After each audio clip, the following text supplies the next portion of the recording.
사무엘상 27장 1절부터 12절까지 말씀입니다. 제가 봉독하겠습니다. 다윗이 그 마음에 생각하기를 내가 후일에는 사울의 손에 붙잡히리니 블레셋 사람들의 땅으로 피하여 들어가는 것이 좋으리로다. 사울이 이스라엘 온 영토 내에서 다시 나를 찾다가 단념하리니 내가 그의 손에서 벗어나리라 하고 다윗이 일어나 함께 있는 사람 600명과 더불어 가드 왕 마옥의 아들 아기스에게로 건너가니라. 다윗과 그의 사람들이 저마다 가족을 거느리고 가드에서 아기스와 동거하였는데 다윗이 그의 두 아내 이스라엘 여자 아히노암과 나발의 아내였던 갈멜 여자 아비갈과 함께 하였더니 다윗이 가드에 도망한 것을 어떤 사람이 사울에게 전하매 사울이 다시는 그를 수색하지 아니하니라. 다윗이 아기스에게 이르되 바라건대 내가 당신께 은혜를 입었다면 지방 성읍 가운데 한 곳을 내게 주어 내가 살게 하소서. 당신의 종이 어찌 당신과 함께 왕도에 살리이까 하니 아기스가 그날에 시글락을 그에게 주었으므로 시글락이 오늘까지 유다 왕에게 속하니라. 다윗이 블레셋 사람들의 지방에 산 날수는 1년 4개월이었더라. 다윗과 그의 사람들이 올라가서 그술 사람과 기르스 사람과 아말렉 사람을 침노하였으니 그들은 옛적부터 술과 애굽 땅으로 지나가는 지방의 주민이라. 다윗이 그 땅을 쳐서 남녀를 살려두지 아니하고 양과 소와 나귀와 낙타와 의복을 빼앗아 가지고 돌아와 아기스에게 이르매 아기스가 이르되 너희가 오늘 누구를 침노하였느냐 하니 다윗이 이르되 유다 네겝과 여라무엘 사람의 네겝과 겐 사람의 네겝이니이다 하였더라. 다윗이 그 남녀를 살려서 가드로 데려가지 아니한 것은 그의 생각에 그들이 우리에게 대하여 이르기를 다윗이 행한 일이 이러하니라 하여 블레셋 사람들의 지방에 거주하는 동안에 이같이 행하는 습관이 있었다 할까 두려워함이었더라. 아기스가 다윗을 믿고 말하기를 다윗이 자기 백성 이스라엘에게 심히 미움을 받게 되었으니 그는 영원히 내 부하가 되리라 생각하니라. 아멘. 오늘 우리가 나그네로 사는 자들의 행실이라는 제목을 가지고 함께 말씀을 나누기 원합니다. 우리가 이 교회의 역사 속에서 교회가 칭찬을 듣기도 했지만 교회가 비난을 받고 고난을 겪어야 하는 시간도 필연적으로 있었습니다. 자, 그러면 세상은 왜 이렇게 교회를 주목하고 우리의 삶을 눈여겨서 그렇게 보고 있는 걸까요? 우리가 이방인 중에 거하는 외국인과 나그네 같은 사람이기 때문에 그렇습니다. 그래서 히브리서 11장 13절 말씀에는 모든 믿음의 사람들이 이 땅에서 외국인과 나그네로 살았다 이렇게 얘기를 했습니다. 그리고 베드로전서 2장 11절 말씀에도 교회인 우리를 향해서 너희는 나그네다 이렇게 말씀하고 있습니다. 성도인 우리는 세상과 본질적으로 다르기 때문에 이방인이고 외국인 같은 사람이고 그렇습니다. 저들과 함께 이 땅을 우리가 살아도 섞일 수 없는 사람들이고 아무 일 하지 않고 가만히 있어도 늘 경계의 대상이 되는 것이 성도들입니다. 그래서 나그네와 같은 삶을 계속해서 살아가야 하는 이 그리스도인들에게는 지혜가 필요합니다. 자, 그러면 오늘 다윗의 상황은 하나님을 믿는 자들에게 나그네로 살아가는 자들의 행실이 어떠해야 하는지 그 삶의 비결과 지혜들을 우리에게 잘 가르쳐주고 있습니다. 자, 먼저 오늘 다윗이 처한 상황을 먼저 좀 살펴보기 원하는데요. 1절 말씀 같이 보겠습니다. 다윗이 그 마음에 생각하기를 내가 후일에는 사울의 손에 붙잡히리니 블레셋 사람들의 땅으로 피하여 들어가는 것이 좋으리로다. 사울이 이스라엘 영토 내에서 다시 나를 찾다가 단념하리니 내가 그의 손에서 벗어나리라 하고 지금 사울의 계속되는 이 추격 끝에 다윗이 어떻게 합니까? 이 블레셋의 가드로 이방인의 땅으로 가는 게 좋겠다 이렇게 결심을 하고 생각을 하게 됩니다. 지금 왜냐하면 다윗이 이 블레셋 안에 있다면 이 사울이 손을 댈 수가 없습니다. 블레셋을 이겨야 다윗을 해할 수 있기 때문에 이것이 좀 안전한 방법이다라고 여겨지는 것이죠. 그런데 이것은 다윗에게 있어서도 결코 쉬운 결정이 아니었습니다. 지금 왜 그렇습니까? 첫째는 믿지 않는 할례받지 않은 자들에게 가서 하나님을 모르는 자들 가운데 가서 살아야 되는 그런 일이 있기 때문에 그렇습니다. 그래서 그들 가운데 가서 살게 되는 결정은 결코 쉽지 않은 결정이었고 두 번째는 혼자 조용히 들어가서 숨어 사는 것이 아니라 가족이 그리고 함께한 600명의 사람과 그 600명의 사람들의 가족들까지 함께 가는 결정이었기 때문에 결코 쉬운 결정이 아니었습니다. 2절과 3절 말씀 보니까 이렇게 기록되어 있습니다. 다시 일어나 함께 있는 사람 600명과 더불어 가드 왕 마옥의 아들 아기스에게로 건너가니라. 다윗과 그의 사람들이 저마다 가족을 거느리고 가드에서 아기스와 동거하였는데 다윗이 그의 두 아내 이스라엘 여자 아히노암과 나발의 아내였던 갈멜 여자 아비가일과 함께 하였더니, 블레셋의 이 가드라는 곳은 다윗에게 있어서는 정말 달갑지 않은 곳입니다. 이곳은 일전에 이 사무엘상 21장에 보면 다윗이 가드 왕 아기스 앞에서 한번 들어갔다가 사람들이 이 다윗이 누굽니까? 이 골리앗을 쓰러뜨린 그 다윗 아닙니까? 신하들이 다들 이렇게 얘기하니까 자기가 죽을까 봐 더 두려워졌습니다. 그때 어떻게 빠져나왔습니까? 침을 흘리면서 미친 척을 하고서 간신히 도망쳐 나왔던 그곳이 이 블레셋의 가드입니다. 하지만 지금 당장 죽이려는 사울보다 언제든지 죽일 수 있는 블레셋이 더 안전하다라고 생각하고 여겼습니다. 물론 이 선택은 불가피한 선택이었습니다. 하나님께 물어보거나 기도를 하거나 그런 장면들은 나오지 않습니다. 그럼에도 불구하고 이때조차도 정말 하나님께서 지켜주시고 보호해 주실 그 믿음이 필요한 순간들이죠. 다윗으로서는 정말 불가피한 선택이었습니다. 그리고 생각대로 사울이 더 이상 다윗과 그 가족들을 추적해 오지 않기를 바라면서 들어갔는데 결과가 어떻습니까? 사울이 정말 단념을 하고 말았죠. 사울이 자신과 그 가족을 단념하게 만드는 것이 지금 목적이었기 때문에 다윗은 블레셋 땅에 오래 머물 생각은 없었습니다. 하지만 지금 어쩔 수 없이 대가족을 이끌고 블레셋의 가드로 지금 들어가고 있습니다. 지금 하나님께 묻지 않았지만 하나님께서 물으면 대본에 허락하지 않을 것 같아서 묻지도 않았던 것 같지만 그 가운데 들어가서도 계속해서 하나님을 의지할 수밖에 없는 그 곳으로 지금 다윗과 그의 사람들이 들어가는 순간입니다. 사랑하는 여러분, 때로는 우리도 나의 선택을 신뢰해서가 아니라 하나님께서 지켜주실 것을 믿으면서 살아야 되는 순간순간들이 있습니다. 달갑지 않고 불가피한 선택을 해야 될 때가 있습니다. 그런데 정말 놀라운 것은 하나님께서 그런 잘못된 선택들을 해가고 잘못된 길을 가는 그 순간에도 하나님께서 우리를 막지 않으신다는 겁니다. 우리의 자유의지를 가지고 갈 때에 하나님께서 우리가 그 길 가운데 또 배우고 하나님을 또 발견하기를 기대하시면서 함께 동행을 하여 주십니다. 우리가 돈을 벌기 위해서 세상으로 가야 하고 학생들은 공부를 하기 위해서 또 세상으로 들어가야 합니다. 이사를 와서 함께 살고 있는 어떤 이웃들을 만나야 하고 때로는 믿지 않는 가족을 필연적으로 계속해서 만날 수밖에 없는 그런 것이 우리에게 블레셋의 가드 같은 곳일 수 있습니다. 도무지 피할 수 없는 선택이 우리 앞에 놓여 있을 때 오늘 다윗은 어떻게 했습니까? 지금 그곳에서 정말 하나님이 도와주시고 의지하기를 정말 마음속으로 기대하고 생각하지 않았겠습니까? 피할 수 없는 선택이었습니다.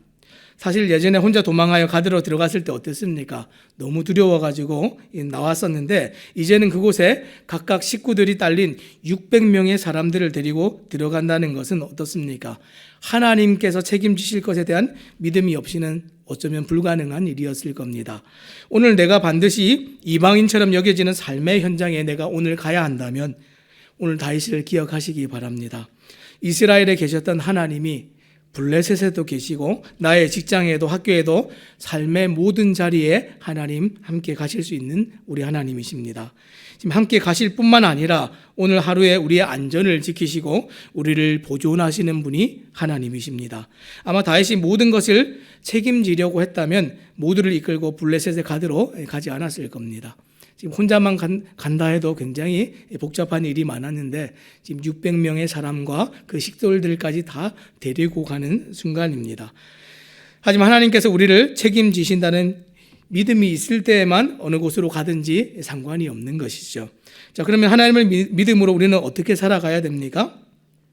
세상 속에 살아가지만 세상에 속하지 않는 사람들로 살아갑니다. 아까 우리가 서두에 얘기한 것처럼 우리가 다 나그네고 이방인이고 그렇게 살아가는데, 나그네와 이방인이 주목받으면서 살아갈 때 어떻게 살아가야 됩니까? 자, 5절과 6절 말씀 함께 보겠습니다. 다윗이 아기스에게 이르되, 바라건대 내가 당신께 은혜를 입었다면 지방 성읍 가운데 한 곳을 내어 주어 내게 살게 하소서. 당신의 종이 어찌 당신과 함께 왕도에 살리까 하니, 아기스가 그날에 시글락을 그에게 주었으므로 시글락이 오늘까지 유다 왕에게 속하니라. 다윗과 그의 사람들이 막상 블레셋의 가드에 들어왔지만 가드 왕 아기스와 거주하는 것에 많은 제약이 있었습니다. 아마 이 가드에 있는 많은 신하들이 얘기했겠죠. 그 다윗입니다. 골리앗을 쓰러뜨린 다윗입니다. 예전에 얘기했던 것처럼 또 얘기했을 겁니다. 이 사울에게 주거나 이곳에서 정말 주거나 정말 일반입니다. 언제 지금 생명의 위협을 받을지 모르는 상황이 사실은 가드라는 곳입니다. 그때 다윗이 지혜롭게 지금 요청을 하고 있습니다. 자신이 왕도에 거할 자격이 되지 않으니까 지방의 한 성읍을 내어주십시오. 굉장히 겸손하게 얘기하면서 이 가드왕을 높이면서 자기들은 좀 내려가겠습니다, 이렇게 얘기를 하는 것이죠. 이 아기스가 그 말을 좋게 여겨서 시글락이란 성읍을 내어줍니다. 자, 이것은 마치 애굽 땅에 들어간 야곱의 족속을 떠올리게 만들죠. 야곱의 일족이 애굽 땅에 들어갔을 때 고센 땅에서 이 자치구역을 이루고 구별된 삶을 살았던 모습을 연상케 합니다. 지금 시글락의 위치가 정확하지는 않지만 이 부엘세바에서 21km 정도 떨어진 이 팔레스타인의 최남단 성읍입니다. 가장 이제 경계선에 있다라고 이제 보시면 될 것 같고요. 본래 이곳은 가나안 정복 후에 땅을 분배할 때 이 유다 지파에게 분배되었던 땅이 시글락입니다. 다윗 시대에는 지금 그 블레셋이 차지하고 있는 영토이고, 나중에 이제 아말렉 사람들이 또 쳐들어와서 그 땅을 차지했을 때 다윗이 그 아말렉 사람들을 다 몰아내고 이 이스라엘의 영토로 차지하게 됩니다. 그때부터 지금까지 계속해서 여기는 이제 이스라엘의 영토가 되지요. 그리고 어떻게 됩니까? 바벨론 포로 이후에도 귀환한 후에 이 시글락이 유다 백성들이 거하는 성읍이 됩니다. 어찌됐든 이 남방의 경계, 이 시글락은 블레셋 사람들을 눈을 피해서 멀리 좀 떨어져서 구별된 생활을 하기에 아주 적합했고, 이방 땅에서 또 남쪽 경계를 지킨다는 명분을 가지고 살기에도 아주 적합한 땅이었습니다. 다윗이 이것까지 다 계획하고 왔겠습니까? 하나님이 인도하셨습니다. 때로는 우리가 어떻게 해야 할까, 정말 어떻게 해야 할까, 나는 잘 모르겠다 이러면서 밀려서 어쩔 수 없는 선택을 한 그 순간에조차도 하나님께서 이렇게 돌보시고 지켜주십니다. 자, 8절 말씀 또 보겠습니다. 다윗과 그의 사람들이 올라가서 그술 사람과 기르스 사람과 아말렉 사람을 침노하였으니 그들은 옛적부터 술과 애굽 땅으로 지나가는 지방의 주민이라. 그러고 나서 이제 그 남방 지역 아래쪽에 있는 사람들, 이 그술과 기르스와 아말렉, 이 가나안 남부 지역의 사람들로 사실 이스라엘과 블레셋 모두에게 심각한 골칫거리가 되는 민족들입니다. 이 민족들을 처단하고 이 민족들을 침략하는 것은 아무도 뭐라고 하지 않습니다. 이스라엘에게도 좋은 일이고 블레셋에게도 좋은 일입니다. 그래서 다윗은 이 남방의 여러 성읍들을 약탈하면서 이스라엘과 블레셋 모두에게 좋은 일을 하였습니다. 뭐라고요? 지금 나그네로 살아가면서 이방 땅에 살아가면서 좋은 일을 하였습니다. 선한 일을 하였고 유익이 되는 일들을 하면서 살았습니다. 하지만 가드왕 아기스가 기대한 것은 어떤 것입니까? 그 정도가 아니라 다윗을 버린 이스라엘 민족을 대적하기를 바랬던 것이죠. 이것을 잘 알고 있던 다윗이 어떻게 합니까? 또 지혜롭게 대처를 합니다. 10절과 11절 말씀 제가 읽겠습니다. 아기스가 이르되 너희가 오늘 누구를 침노하였느냐 하니 다윗이 이르되 유다 네겝과 여라무엘 사람의 네겝과 겐 사람의 네겝이니이다 하였더라. 다윗이 그 남녀를 살려서 가드로 데려가지 아니한 것은 그의 생각에 그들이 우리에게 대하여 이르기를 다윗이 행한 일이 이러하니라 하여 블레셋 사람들의 지방에 거주하는 동안에 이같이 행하는 습관이 있었다 할까 두려워함이었더라. 사실은 지금 가나안 남부에 있는 사람들을 다 침략하고 그 땅에 있는 사람들을 완전히 진멸했습니다. 남자고 여자고 막 다 살려두지 않았습니다. 왜 그렇습니까? 이 사람들이 살아있으면 포로로 잡아가면 얘기할 거 아닙니까? 우리는 이 땅 사람들입니다. 우리는 유다 사람이 아닙니다. 이렇게 얘기할 때에 아마 그 아기스가 기대했던 그 모습이 아니었을 거기 때문에 다 죽였습니다. 그러고 나서 가서 보고는 어떻게 합니까? 유다 땅에 있는 사람들을 침략하여서 내가 이렇게 이기고 전리품들을 가지고 왔습니다. 아마 전리품을 가지고 와서 이렇게 주었을 때, 선물을 주었을 때 그 선물 때문에 아마 더 좋아했을 것 같습니다. 어찌됐든 지금 세상이 원하는 것들은 이런 겁니다. 우리가 정말 착한 일을 하는데 너희들 너무 착하다 이런 사람들도 있는 반면에 그보다 더한 것들을 요구하죠. 우리가 스스로 싸우기를, 스스로 자멸하기를, 치기를, 찌르기를 이런 것까지도 기대한다는 것이죠.